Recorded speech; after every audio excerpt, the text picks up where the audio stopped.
Un cordial saludo para todos una vez más en el nombre de nuestro Señor Jesucristo. Bienvenidos al discipulado Fundamentos Espirituales 1. Gloria al Señor. Hemos avanzado bastante. Dios nos ha concedido estar en los días indicados dando el discipulado. Inicialmente para los hermanos, los discípulos de los días jueves acá en Bogotá, de 9 a 10 de la noche. Y también para todas las personas que nos están siguiendo a través del canal de YouTube, que están haciendo el discipulado. Para todos, que Papito Dios les continúe bendiciendo grande, rica y poderosamente. En la clase anterior estuvimos mirando esa escena, ese pasaje maravilloso en el cual Jacob tiene un sueño y ve que hay una escalera desde la tierra hasta el cielo. Y ángeles suben y bajan por ella. Ahí quedamos en la clase anterior, vamos a continuar. Alabado sea el Señor. Es precisamente Génesis capítulo 28 y vamos a retomar desde el versículo 17 en adelante. Ya lo habíamos visto, pero vamos a retomar desde ahí. Leemos la palabra de nuestro Padre Celestial en el nombre del Señor Jesús. Y tuvo miedo y dijo: cuán terrible es este lugar. No es otra cosa que casa de Dios y puerta del cielo. La sensibilidad de este hombre, de Jacob, con las cosas de Dios.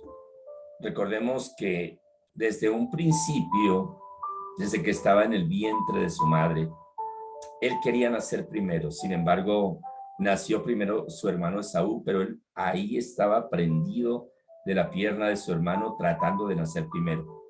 Y después se dio la tarea y logró, aún con engaño, quitarle la bendición a Esaú, esa bendición que le correspondía al primogénito, al primero que naciera.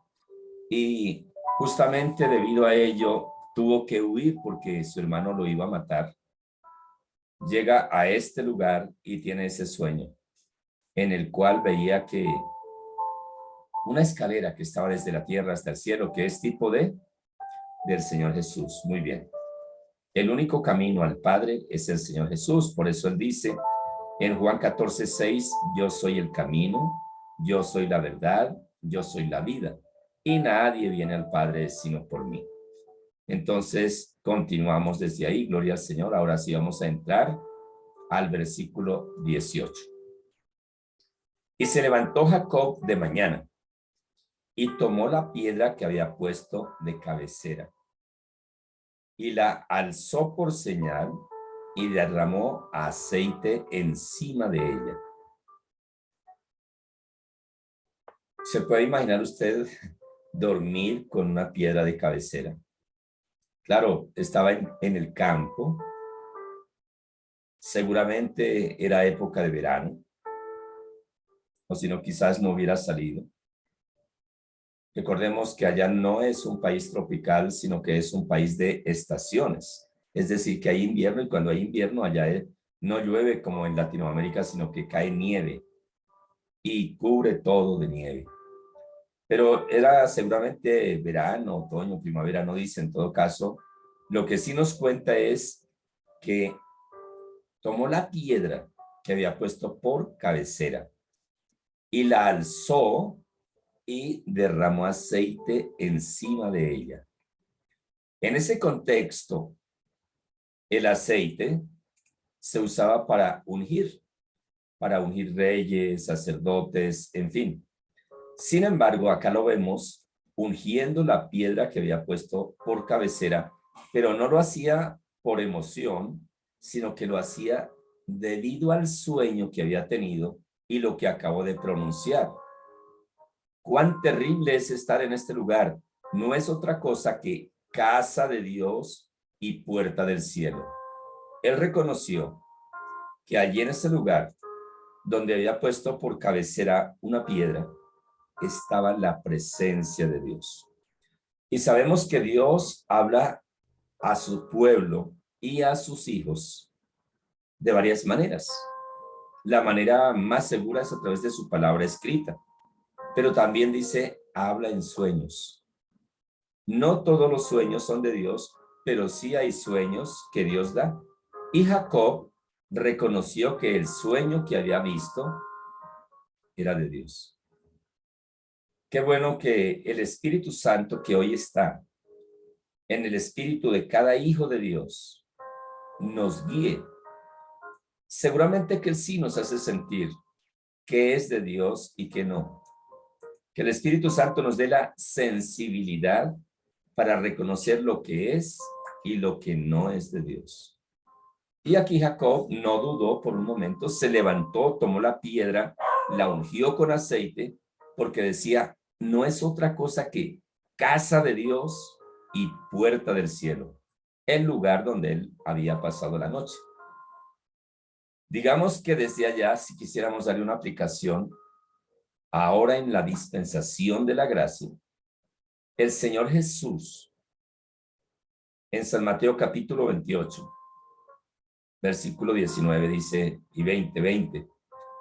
He aquí estoy con vosotros todos los días, hasta el fin del mundo. Y así como donde estaba Jacob, estaba la presencia de Dios. De igual forma, mucho más ahora, en la dispensación de la gracia, donde quiera que hay un hijo de Dios, una hija de Dios, está la presencia del Dios viviente. Qué bueno que realmente podamos tener esa comunión. Comunión es amistad, compañerismo con el Espíritu Santo de Dios. Si nosotros miráramos o miremos mejor la coyuntura que estaba viviendo Jacob, había mentido, le mintió a su papá, lo engañó, engañó a su hermano, le quitó la primogenitura por un plato de lentejas. Uno diría, pero ¿cómo es que Dios lo visita de esa forma? Es como si hoy día nosotros viéramos a un hijo de Dios que comete errores, ¿no? Y dice, esta persona no ha nacido de nuevo. Pero resulta que no para ser abogado de Jacob, que no se requiera, no necesita. La palabra del Señor no necesita que la defiendan, sino que ella se defiende sola. Alabado sea Dios, porque es viva. Si lo miráramos hoy, pues uno diría, va de alguna forma en pecado. Engañó a su papá, le quitó a su hermano, para no decirle le robó la primogenitura. Sin embargo, él lo había hecho era porque valoraba lo que significaba la bendición de su padre. Qué bueno que a Jacob lo bendijo su papá, ¿verdad? Pues yo quiero decirle que eso era tipo de la bendición que cada hijo de Dios tenemos. Por eso la palabra nos enseña, mejor voy a buscar la cita bíblica y la voy a leer.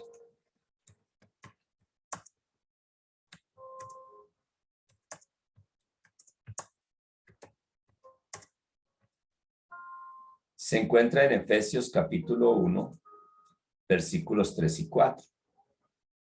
Voy a leer esta cita. Bendito sea el Dios y Padre de nuestro Señor Jesucristo, que nos bendijo con toda bendición espiritual en los lugares celestiales en Cristo, según nos escogió en él desde antes de la fundación del mundo, para que fuésemos santos y sin mancha delante de él. ¿Sabe una cosa?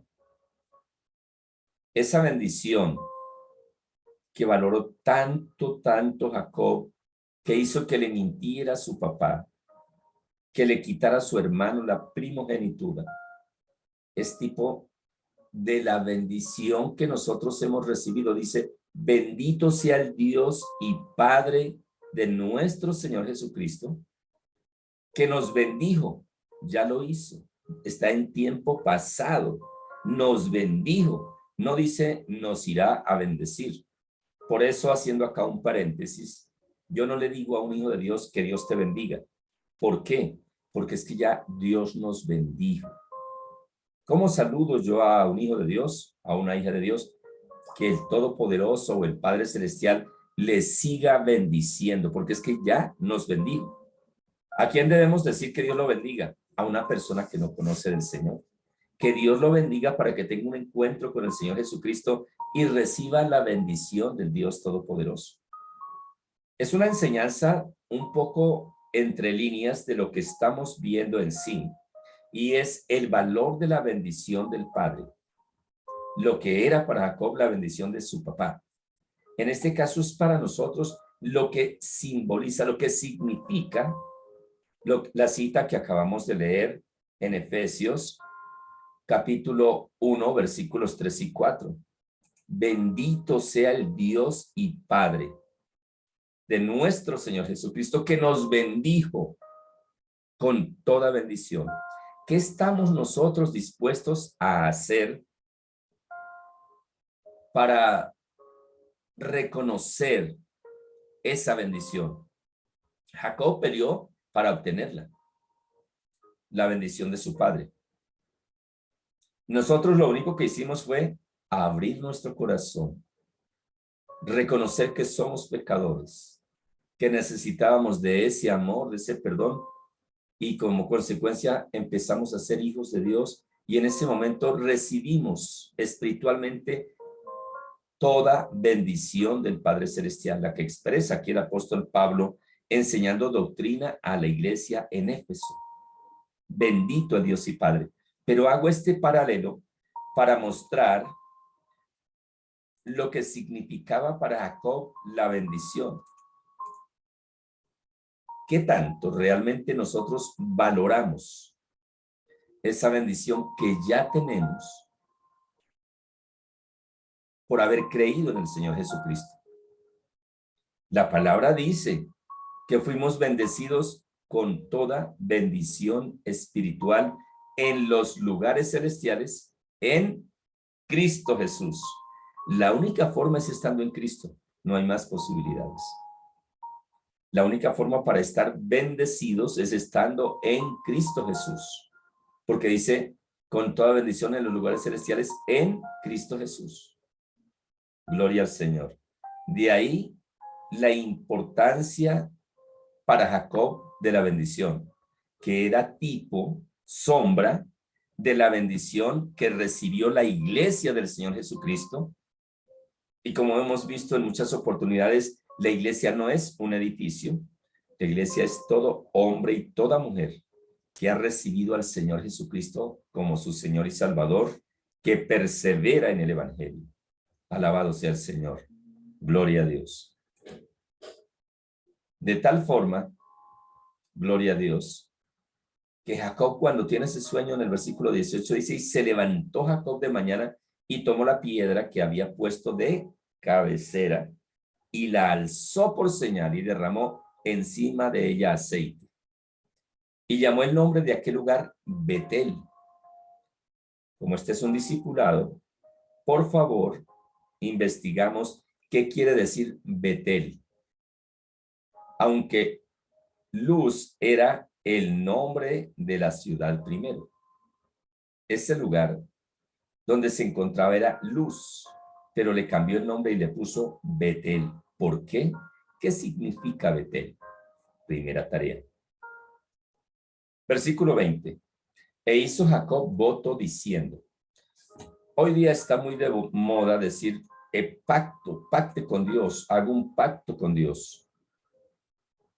Dios es el que hace el pacto con la humanidad y ha hecho dos pactos, primer y segundo pacto. El primero con Abraham, el primer pacto, y el segundo lo hizo el Señor Jesucristo en su sangre preciosa.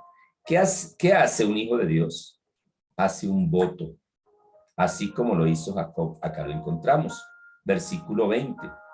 E hizo Jacob voto diciendo, ¿y qué es un voto? Una promesa, entre otras cosas.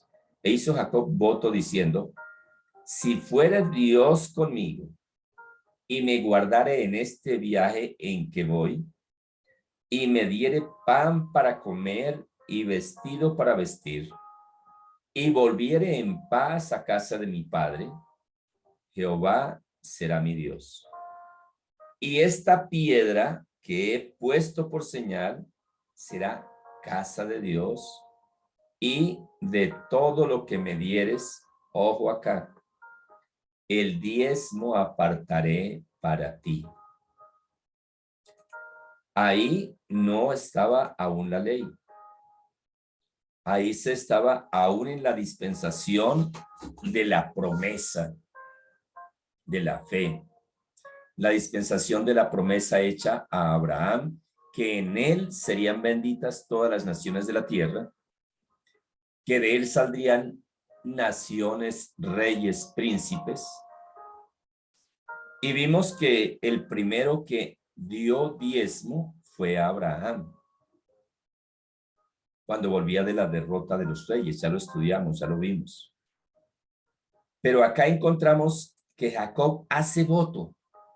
Dice, y esta piedra que he puesto por señal será casa de Dios, y de todo lo que me dieres, el diezmo apartaré para ti. ¿Qué es diezmo? La 10ª parte de algo.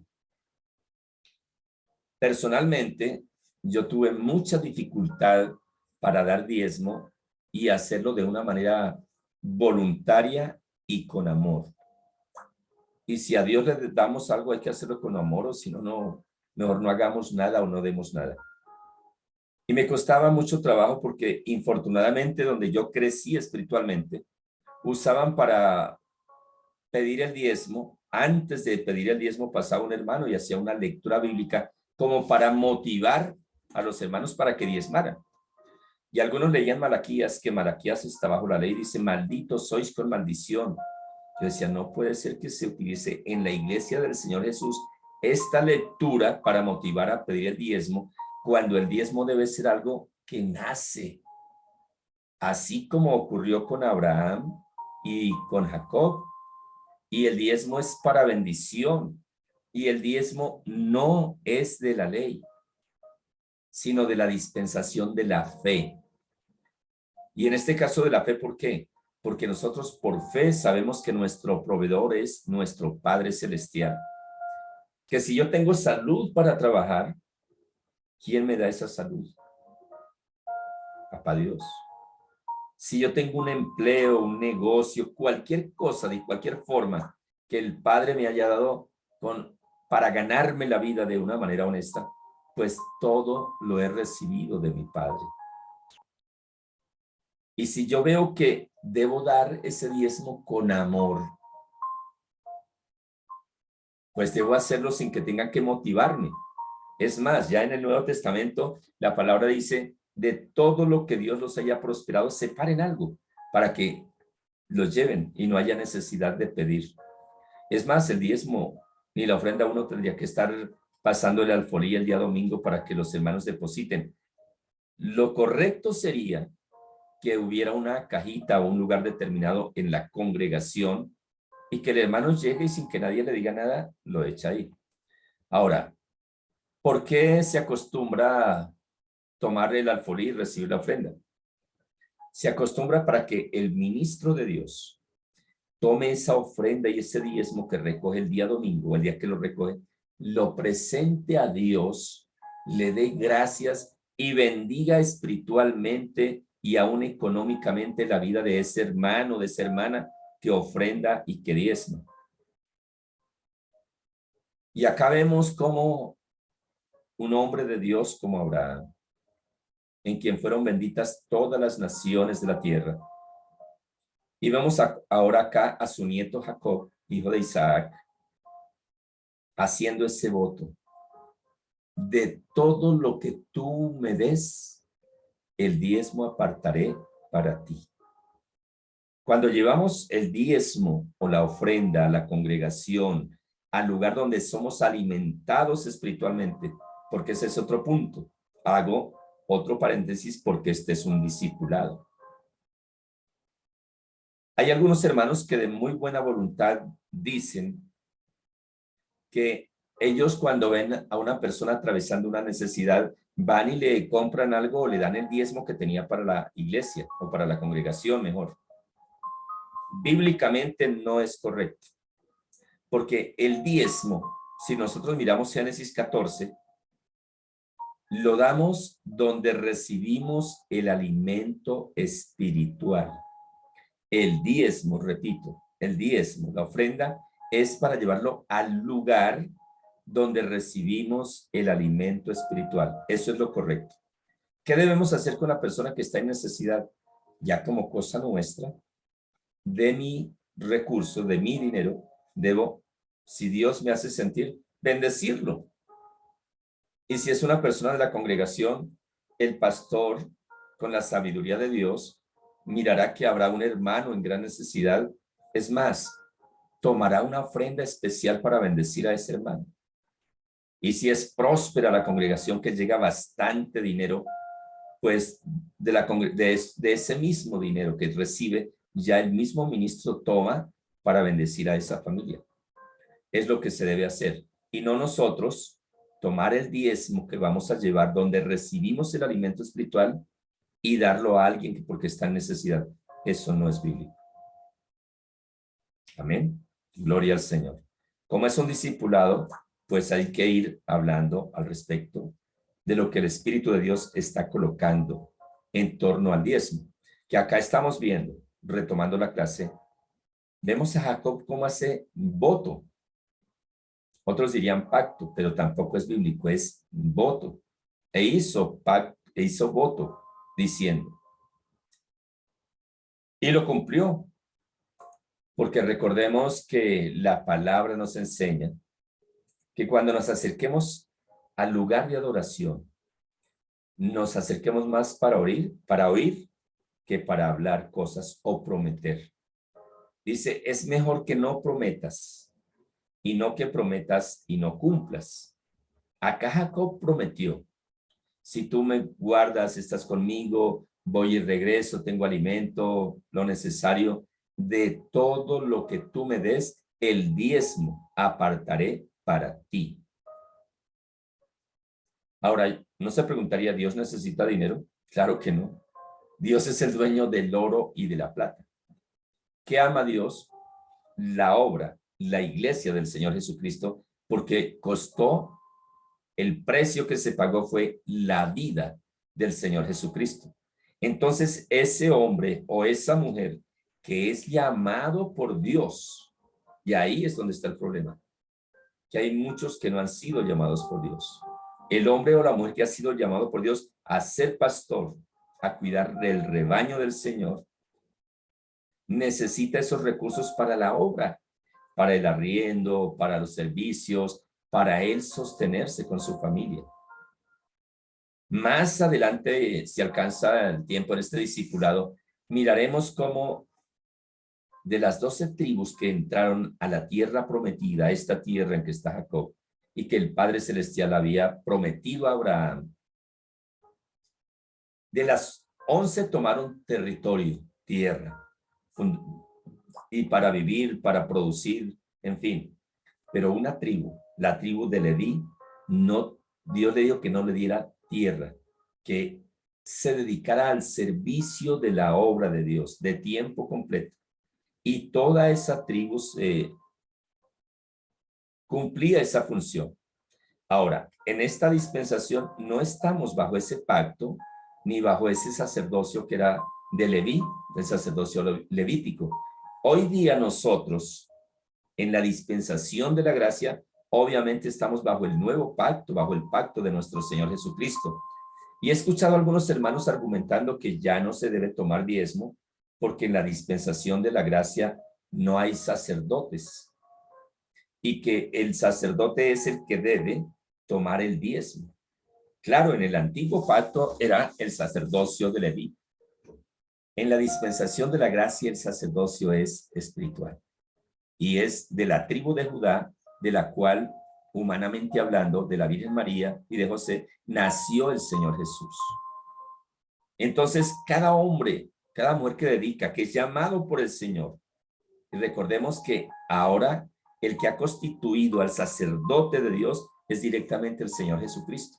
Él constituyó, según Efesios 6:11, a unos primeramente apóstoles, a otros profetas, a otros evangelistas y a otros pastores y maestros. ¿Para qué?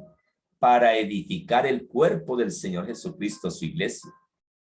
Y en Apocalipsis dice que el Señor Jesucristo nos constituyó en reyes y sacerdotes para Dios el Padre. Cualquier ministro del Señor que haya sido llamado por el Señor Jesús es un sacerdote de Dios. Y el diezmo no fue abolido por el nuevo pacto. Repito, porque no nació en la dispensación de la ley, sino en la dispensación de la promesa, en Génesis 14. Alabado sea el Señor. Bueno, seguimos adelante. Gloria a Dios. Vamos a estudiar ahora el capítulo 29, o mejor, a iniciar el estudio del capítulo 29 de Génesis. Génesis quiere decir principio, comienzo. Ahí vamos a encontrar el principio y comienzo de la creación, de la humanidad, de los seres humanos. En el discipulado, en este discipulado, en las primeras clases, miramos quién es Dios, si alguien formó a Dios, dónde vive Dios, con base en lo que dicen las Sagradas Escrituras, la palabra de Dios. Por eso este discipulado se titula ¿Cuál es la relación que el creador del universo desea tener con los seres humanos? Incluido el pueblo de Dios, los hijos de Dios y el resto de la humanidad. Recordemos que el deseo de Dios es que nadie se pierda, sino que todos procedan al arrepentimiento. Gloria al Señor. Entonces, por eso estamos estudiando Génesis. Porque en Génesis, como lo vimos también en el capítulo 2, es una cosa impresionante lo que encontramos cuando estudiamos el río que nace de Edén y que se divide en cuatro brazos, lo que tipifican esos cuatro brazos, lo que hacen. Está hablando de los cuatro evangelios que el Señor Jesús enseñó. Está hablando de la doctrina cristiana. Está hablando de la dispensación de la gracia y aún del reino milenial. Alabado sea el Señor. Gloria a Dios. Todo el antiguo pacto, sin excepción alguna, en cada capítulo, en cada versículo encontramos que está hablando de manera metafórica, por parábolas, a manera de tipo del Señor Jesús, de su iglesia y del Espíritu Santo de Dios. Alabado sea Dios. Génesis capítulo 29. Siguió luego Jacob su camino y fue a la tierra de los orientales. Y miró y vio un pozo en el campo. Y aquí 3 rebaños de ovejas que yacían cerca de él, porque de aquel pozo abrevaban los ganados, y había una gran piedra sobre la boca del pozo. Y juntaban allí todos los rebaños, y revolvían la piedra de la boca del pozo, y abrevaban las ovejas, y volvían la piedra sobre la boca del pozo a su lugar. Y les dijo Jacob: hermanos míos, ¿de dónde sois? Y ellos respondieron: de Harán somos. Él les dijo: ¿conocéis a Labán, hijo de Nacor? Y ellos dijeron: sí, le conocemos. Y él les dijo: ¿está bien? Ellos dijeron: bien. Y he aquí Raquel, su hija, viene con las ovejas. Y él dijo: he aquí es aún muy de día, no es tiempo todavía de recoger el ganado. Abrevad las ovejas e id a apacentarlas. Y ellos respondieron: no podemos hasta que se junten todos los rebaños y remuevan la piedra de la boca del pozo para que abrevemos las ovejas. Recordemos que Abraham, cuando ya estaba de una edad avanzada, le recomendó al hombre de su entera confianza que no iría a tomar esposa para su hijo de las de la tierra donde él habitaban, sino que iría a su familia para tomar de la familia de él esposa para su hijo, y así lo hizo. Ahora vemos acá a Jacob. Recordemos que su hermano Esaú se había casado con mujeres de la tierra donde habitaban, y esas mujeres se habían constituido en un dolor de cabeza, dice que eran amargura para el espíritu de Isaac y de su esposa. Y el mismo Isaac le dice a Jacob que fuera a ese lugar a tomar esposa. Cuando estaba la persona de confianza de Abraham llegando al lugar donde debía buscar esposa para su señor, sucedió algo semejante, pero era con camellos. Acá vemos con ovejas. ¿Qué tipifican estos pozos de agua? Era el lugar de encuentro de los pastores con sus rebaños de ovejas y ganados. Abrevar era para darle de beber, porque un animal si no toma agua, pues muere. Así hayan muchos pastos. Para nosotros, el agua acá tipifica la palabra de Dios. A través de la palabra hay salvación, sanidad, liberación y vida eterna. Gloria a Dios. Versículo 9. Mientras él aún hablaba con ellos, es decir, mientras Jacob aún hablaba con ellos, Raquel vino con el rebaño de su padre, porque ella era pastora.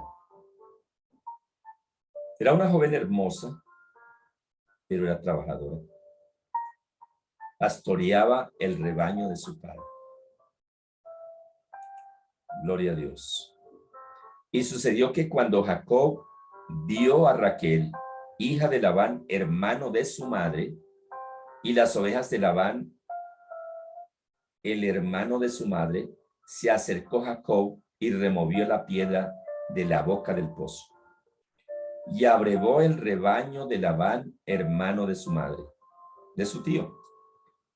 Y Jacob besó a Raquel y alzó su voz y lloró.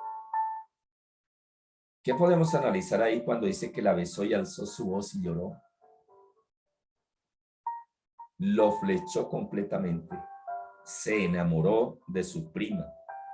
Y recordemos que en ese momento aún estaban en el cumplimiento de la orden que Dios había dado a Adán y a Eva cuando los unió el matrimonio, los bendijo y les dijo: multiplicaos, llenad la tierra y gobernadla. Entonces, en ese momento era bien visto que un primo se casara con su prima. Por eso este hombre, Jacob, se enamoró de ella, al punto que dice que alzó su voz y lloró. Y Jacob dijo a Raquel que él era hermano de su padre y que era hijo de Rebeca. Y ella corrió y dio las nuevas a su padre. Así que oyó Labán las nuevas de Jacob, hijo de su hermana, corrió a recibirlo y lo abrazó y lo besó y lo trajo a su casa, y él contó a Labán todas estas cosas. Y Labán le dijo: ciertamente hueso mío y carne mía eres. Y estuvo con él durante un mes.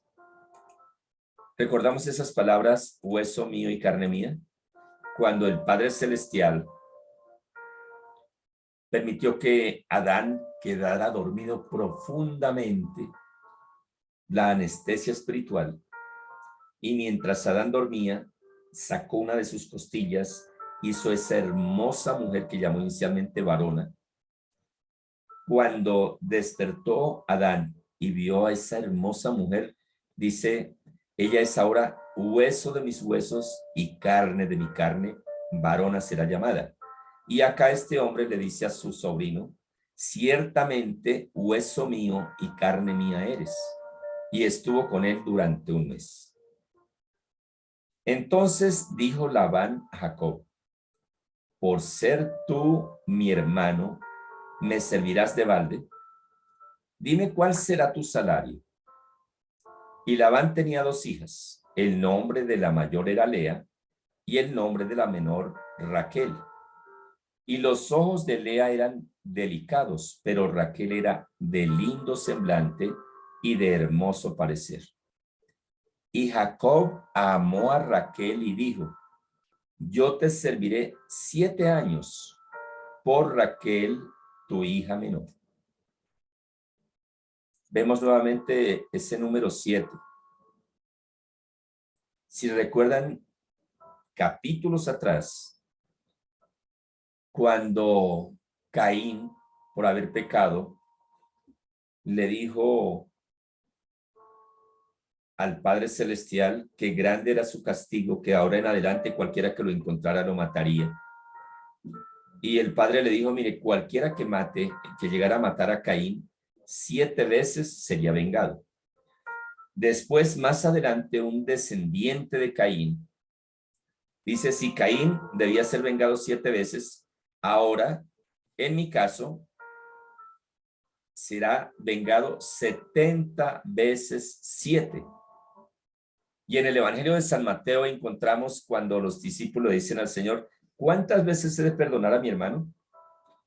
Y el Señor les dice, no te digo hasta 7, sino hasta 70 veces 7. Y acá Jacob le dice a su tío que le serviría 7 años para que le dejara a su hija menor, a Raquel, para que fuera su esposa. Alabado sea Dios. Y Labán respondió, mejor es que te la dé a ti y no que la dé a otro hombre. Quédate conmigo. Así sirvió Jacob por Raquel 7 años y le parecieron como pocos días porque la amaba. ¿Esto qué tipificaría para nosotros? Yo me acuerdo que cuando llevaba unos meses o unos años y servía al Señor con ese gozo a pesar de los codazos que sentía que me daban, de las cosas del proceso que Dios me permitió vivir, había quienes me decían, es que usted está en el primer amor, espere más adelante. Eso no deben ser términos de un hijo de Dios o de una hija de Dios, menos para con un hijo de Dios que está siendo formado y que tiene ese gozo y ese amor por la obra del Señor. Pero bueno, eso es otro tema. Acá dice que Jacob sirvió 7 años y le fueron como nada, porque es que uno cuando ama, cuando está enamorado, yo creo que ustedes han estado enamorados. Es más, espero que estén profundamente enamorados de ese cónyuge que Papito Dios le dio. Alabado sea el Señor. Se pasa el tiempo y uno dice, uy, pero ya. Cuando uno está con una persona que le agrada, no siente el tiempo. Eso le sucedió a Jacob. Pasaron 7 años y realmente le pareció que habían sido 7 semanas. Pero recordemos que Jacob había sembrado algo que era ¿qué? ¿Qué había sembrado él con su papá y con su hermano? Engaño. ¿Será que Jacob va a cosechar de lo que él sembró? Y eso no quiere decir que Dios no está con él, porque vimos cómo se le aparece en el camino, le habla el sueño, Jacob hace un voto y demás. ¿Qué dice usted? Jacob acaba de servir 7 años por esa mujer que lo flechó desde el primer momento que la vio. Y él fue y removió esa piedra. Yo creo que esa piedra pesaba demasiado, pero él, ante esa niña tan hermosa, la tomó como levantar algo muy sencillo, muy liviano. Pero ¿qué irá a ocurrir? ya sirvió 7 años por ella. 7 largos años de trabajo arduo allí en el desierto. Bueno, lo sabremos la próxima clase. Alabado sea el Señor. Por hoy vamos a dejar hasta ahí. Invito para que hagan la tarea. ¿Qué significa Betel? Para los que nos están siguiendo a través del canal de YouTube. Y después la escriben ahí en los comentarios. Para los hermanos que están acá, que estamos conectados a través de Meet, bueno, pues inmediatamente despida. Vamos a encontrarnos acá en Meet, no se retiren, para profundizar un poco más, responder las preguntas que haya y por supuesto para escuchar los aportes, porque un discipulado no es una persona que está frente a un grupo de personas que les da una enseñanza y ya, no. En un discipulado hay preguntas, en un discipulado hay aportes y el discipulado es precisamente para fortalecernos en la palabra del Señor que fortalece nuestra vida espiritualmente y crecer en el conocimiento de Dios. Amén. Así que el Todopoderoso les continúe bendiciendo grande, rica y poderosamente. Nos vemos el próximo martes con la ayuda de Papá Dios. Y los hermanos de Bogotá y el discipulado a través de mí, ya nos vemos.